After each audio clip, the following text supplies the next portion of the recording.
তারা রাজত্ব কর্তৃত্ব হিসেবে তারা মানি নেছে, আমি আল্লাহ পাক এই 3টা প্রশ্নের সওয়ালের জবাব তার জন্য সহজ করে দিয়েছে, আমি তাকে জান্নাত দান করেছি। বলেন সুবহানাল্লাহ।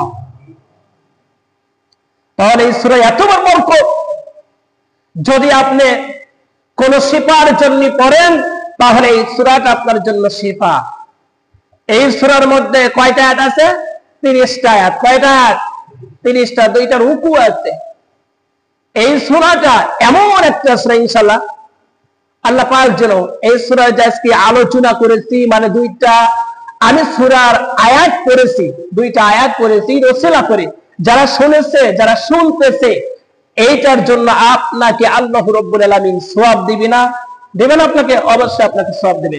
এখন রাসূলের হাদিস শুনেন নামাজের কি গুরুত্ব, তারপর ইনশাআল্লাহ আমি ওই দিকে যাব। আল্লাহর নবী বলেছেন, وَأْمُرْ أَهْلَكَ بِالصَّلَاةِ وَاسْتَبِرْ عَلَيْهَا لَا نَسْأَلُكَ رِزْقًا نَحْنُ نَرْزُقُكَ وَالْعَاقِبَةُ لِلتَّقْوَى। নবীজি আদেশ করেছেন। কে আদেশ করেছেন? নবীজির আদেশ, আপনার পরিবারকে নামাজের জন্য তাগিদ করেন। কার পরিবারকে? আমার পরিবারকে আমি তাগিদ করব, আপনার পরিবারের আপনি নামাজের জন্য তাগিদ করতে হবে। কতগুলো শোনেন, খুব ইম্পর্টেন্ট কথা, নামাজের কথা। আর এই যে নামাজ পড়তেছেন, আল্লাহ পাক কিছু চাচ্ছেন আপনাদের কাছে, কোন জিনিস চাচ্ছে আল্লাহ পাক? আল্লাহর কোন জিনিসের প্রয়োজন নাই, আল্লাহর কাছে সব জিনিসের ঠেকা আমার আপনার। কি কন? আল্লাহ পাক আপনাকে সবকিছু রেজেক দিয়েছে, আর মুত্তাকিদের জন্যই তো রব্বুল আলামিন দিয়ে দিয়েছে। বলেন সুবহানাল্লাহ। তাহলে 1 নাম্বার নামাজের আদেশ দিয়েছেন। কয় নাম্বার?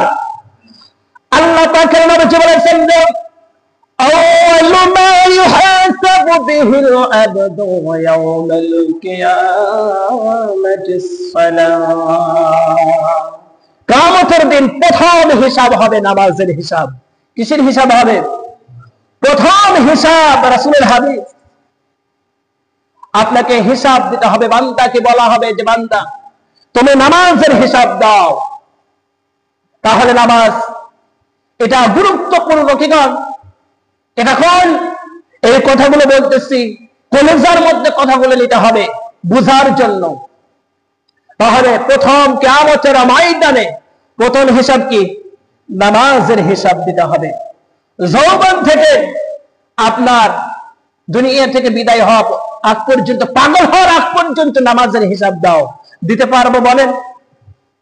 এবং কঠিন জবাব আল্লাহর সামনে দিতে হবে। আল্লাহর সামনে কাঠগড়ায় সবাইকে দাঁড়াতে হবে। ওই কাঠগড়ায় আল্লাহ পাক যদি সহজ করে, তাহলে ওই আল্লাহ পাক সহজ তো করবেই, সেই সহজের মধ্যে আপনাকে আমাকে সেই কাজগুলো করতে হবে। কি কর? রব্বুল আলামিন নবী বলেছেন একটা হাদিসের মধ্যে, সামি'তু রাসূলুল্লাহ সাল্লাল্লাহু আলাইহি ওয়াসাল্লাম ইয়াকুলু আরাআইতুম আন্না নাহারা বাবিলাবি আহাবাকু ইস্তাগলু মিনহু কুল্লা ইয়াওমিন খামসা মাররাত هل يبقى من درنه شيء قالوا لا يبقى من درنه شيئا قال فذلك مثل الصلوات الخمس يمحو الله بهن الخطايا। রাসূলুল্লাহ সাল্লাল্লাহু আলাইহি ওয়াসাল্লাম সাহাবীদেরকে বললেন, হে আমার সাহাবীরা, তোমরা শোনো, তোমাদের যে গৃহ আছে, ঘর আছে, বাংলা কথা কি আছে? ঘর আছে। এই ঘরের সামনে যদি একটা নহর থাকে, পুকুর থাকে, প্রতিদিন যদি আপনি 5 বেলা 5 বার গোসল করেন, সাহাবীদেরকে রাসূল বলতেছে এই হাদিসটা শোনায়া যে প্রতিদিন যদি 5 বেলা যদি তুমি গোসল করে তুমি ঘরে ওঠো, তাহলে আমার সাহাবীরা তোমরা বলো, তোমাদের গায়ে কি কোনো ময়লা থাকতে পারে? সাহাবীরা বললেন যে ইয়া রাসূলুল্লাহ, কখনোই তো ময়লা থাকতে পারে না। তো এটাই হলো নামাজের দৃষ্টান্ত, এটাই হলো নামাজের দৃষ্টান্ত, কোন ব্যক্তি যদি প্রতিদিন 5 বেলা 5 বার যদি নামাজের আগে কি করতে হবে, সে ওযু করতেছে 5 বার, বান্দা মুখে পানি দিচ্ছে, কুলি করতেছে, মুখের গুনাহ আল্লাহ পাক কি করতেছেন, ধরে দিচ্ছেন, মাফ করে দিচ্ছেন, বলেন সুবহানাল্লাহ। এটা হলো নামাজের দৃষ্টান্ত। তাহলে নামাজ 5 ওয়াক্ত কোন আল্লাহ পাকের বান্দা যদি 5 বার সঠিকভাবে সঠিক নিয়ম যদি পবিত্র হয়ে নামাজ আদায় করে, তাহলে আল্লাহ পাকের ওই বান্দার কোন ওই বান্দির কোন গুনাহ থাকতে পারে না। করে দেখেন, ওযুর শর্ত কি বলেন তো? ওযুর শর্ত কি? পবিত্র হওয়া। ওযুর শর্ত কি? আগে পবিত্র। আমি প্রসাব করেছি, আমি প্রসাব করার পর আপনি প্রসাব করেছেন, আপনার গায়ে প্রসাব লেগে আছে, কাপড় চুপড়ে প্রসাব লেগে আছে, আপনি যতই ওযু করেন বলেন পবিত্র হবে? পবিত্র হবে না। তাহলে আপনাকে সঠিক নিয়মে আপনাকে প্রসাব পায়খানা করতে হবে। কোন নিয়মে? সঠিক নিয়মে। এই হাতের রোগ যা আছে, আমরা পায়খানা যাই, কোটি কোটি কোটি ছিদ্র আছে। কি আছে? কোটি কোটি ছিদ্র আছে। যদি আপনি ঢিলা কুলুপ ব্যবহার না করেন, এই হাতের বিজ্ঞান এটাকে রিসার্চ করেছে, আপনি যে শৌচ কার্য করতে যান, লজ্জা নয়, এটা বুঝতে হবে সবারই, নারী এবং পুরুষ সবাইকে এটাকে জানতে হবে। যখন শৌচ কার্য করতে যান, কুলুপ ছাড়া হাতের মধ্যে এই মলগুলো চলে যায়। হাতের মধ্যে মলগুলো চলে গেলে আপনি তো পূর্ণভাবে পবিত্র থাকতে পারেন না। পারেন? সেই জন্য ঢিলা কুলুপ ব্যবহার করতে হবে। মাটি নাই, এখন তো টিস্যুর ব্যবহার আছে। কিন্তু যখন মাটি আছে, মাটি দিয়ে করলে ভালো, সবচেয়ে ভালো। যখন মাটি পাবেন না, তখন আপনি টিস্যু পেপার আছে, ব্যবহার করবেন। যখন পুরুষরা প্রসাব করবে, তারা অনেকে বদনার পানি দিয়ে তারা কি করে, পানি খরচ করে ওঠে না। বুঝার জন্য বলতেছে আপনাকে কুলুপ ব্যবহার করতে হবে। কি ব্যবহার করতে হবে? আপনি শুধুদের পানি খরচ করে দিলে ওঠে, আপনি ওঠার পর কিছু 2-4 ফটকল বাহির হয়, বিজ্ঞান পরীক্ষা করেছেন। সেজন্য আপনাকে কুলুপ ব্যবহার করে আপনি তারপর পানি দিয়ে পরিষ্কার হন। এইটা হলো সবচেয়ে সহি, সবচেয়ে আপনার জন্য পবিত্র। আর আপনার হাতকে সুন্দর করে আপনাকে বাঁচতে হবে, এই পবিত্র হতে হবে। আল্লাহর নবী কি বলেছেন? আমরা ছোট্ট ক্লাসে পড়েছি, আত-তুহুরু শাতরুল ঈমান। পবিত্রতা ঈমানের অঙ্গ অথবা অর্ধেক। আপনার শরীর পবিত্র থাকে, তাহলে ঈমান আপনার অর্ধেক হয়ে আছে। কি কারণ?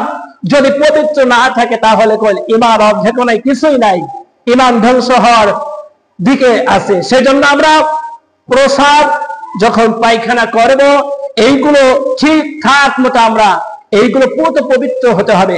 রাসূলের হাদিস, রাসূলুল্লাহ সাল্লাল্লাহু আলাইহি ওয়াসাল্লাম 2টা কবরের পাশ দিয়ে যাচ্ছে, দেখেন 2টা কবরেই আযাব হচ্ছে। খেয়াল করে শোনেন, একটু খেয়াল করেন।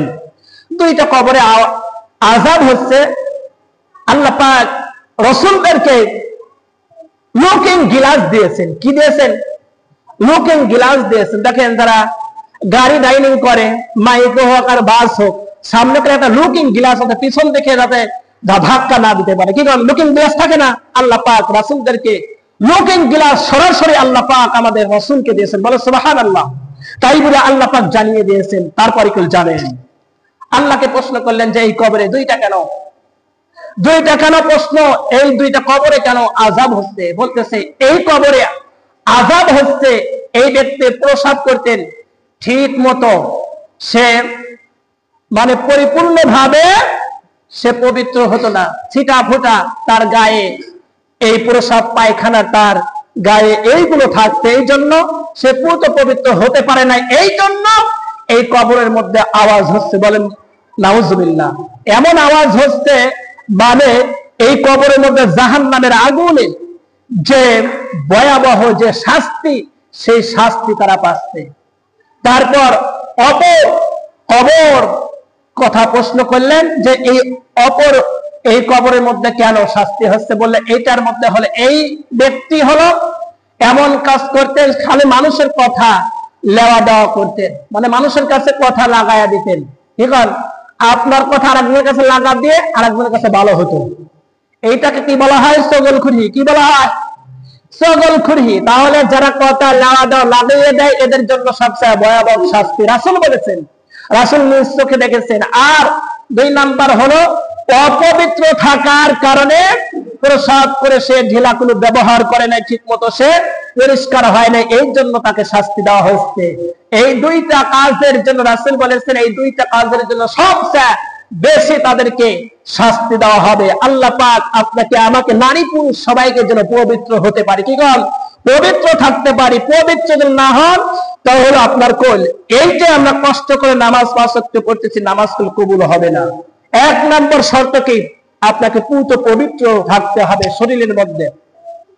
আল্লাহ পাক আপনাকে আমাকে যেন তৌফিক দান করেন, আল্লাহুম্মা আমিন।